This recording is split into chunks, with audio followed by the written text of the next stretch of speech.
शीतले त्वं जगत माता, शीतले त्वं जगत पिता, शीतले त्वं जगत धात्री, शीतलाय नमो नमः। प्रेम से बोलिए शीतला माता की जय। आज मैं शीतला अष्टमी के पावन अवसर पर उनकी पूजा की विधि और कथा लेकर के आई हूँ। आइए सुनते हैं वीडियो को पूरा, जिससे सारी विधि अच्छे से जानें।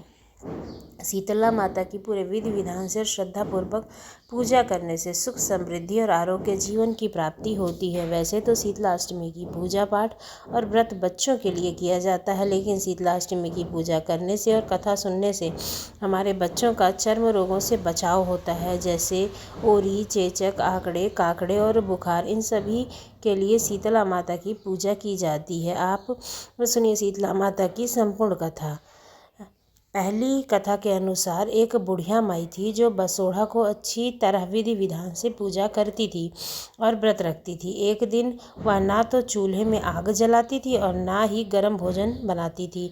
बसोढ़ा के पहले दिन भोजन बनाकर रख लेती और दूसरे दिन विधि विधान से शीतला माता की पूजा करती।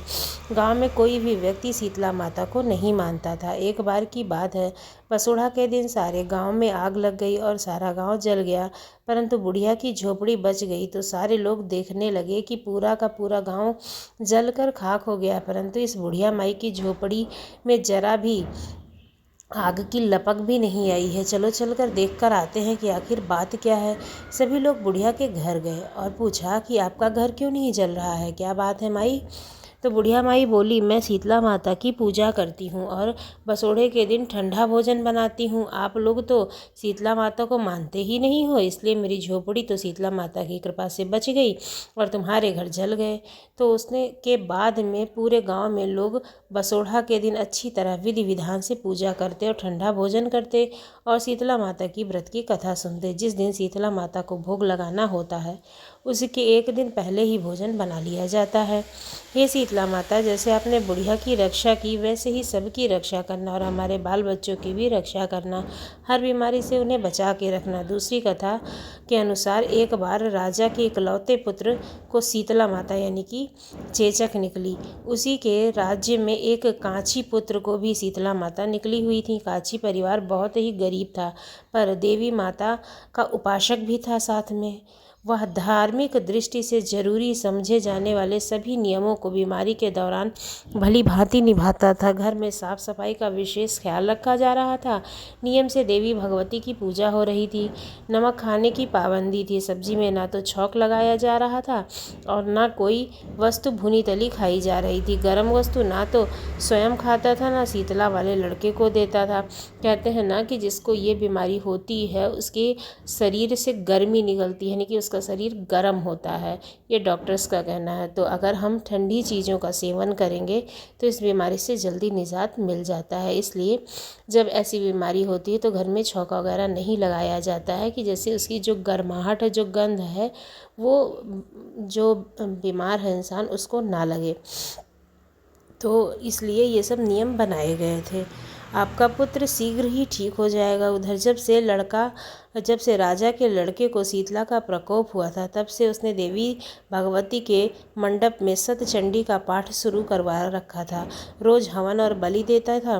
राजपुरोहित भी सदा भगवती की पूजा में निमग्न रहते थे। राजमहल में रोज कढ़ाई चढ़ती, विधि प्रकार से गरम स्वादिष्ट भोजन बनाए जाते। सब्जी के साथ कई प्रकार के मांस भी पकते।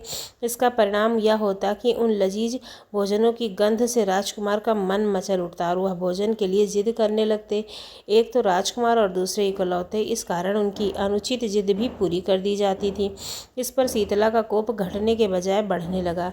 शीतला के साथ साथ उसे बड़े बड़े फोड़े भी निकलने लगे, जिनमें खुजली और जलन अधिक हो रही थी। शीतला की शांति के लिए राजा जितने भी उपाय करवाता, उतना ही प्रकोप बढ़ता जाता, क्योंकि अज्ञानतावश राजा के यहाँ सभी कार्य उल्टे किए जा रहे थे। इससे राजा अधिक परेशान हो गया। उसकी समझ में नहीं आ रहा था कि इतना सब होने के बावजूद भी यह बीमारी ख़त्म क्यों नहीं हो रही है और माता शीतला का प्रकोप कम क्यों नहीं हो रहा है।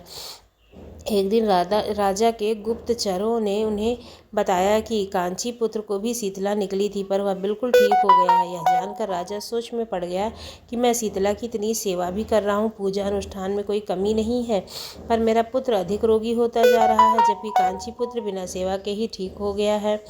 इसी सोच से उसे नींद आ गई। श्वेत वस्त्र धारिणी भगवती ने उसे सपने में दर्शन देकर कहा, हे राजन, मैं तुम्हारी सेवा अर्चना से प्रसन्न हूँ, इसलिए आज भी तुम्हारा पुत्र जीवित है। इसके ठीक न होने के कारण यह है कि तुमने शीतला के समय पालन करने योग्य नियमों का उल्लंघन किया है। तुम्हें ऐसी हालत में नमक का प्रयोग बंद करना चाहिए। नमक से रोगी के फोड़ों में खुजली होने लगती है। घर की सब्जियों में छौंका नहीं लगाना चाहिए, क्योंकि इसकी गंध से रोगी का मन मचलता है उन वस्तुओं को खाने के लिए। रोगी का किसी भी के पास आना जाना मना करना चाहिए, क्योंकि यह रोग औरों को भी होने का भय होता है। अतः इन नियमों का पालन कर, तेरा पुत्र अवश्य ही ठीक हो जाएगा। फिर विधि ही समझाकर देवी अंतर ध्यान हो गई। इसके बाद राजा सपने में माँ भगवती के दर्शन पाकर अत्यंत प्रसन्न हुए और अपने अगले दिन से ही राजा ने शीतला माता के बताए हुए नियमों का पालन किया।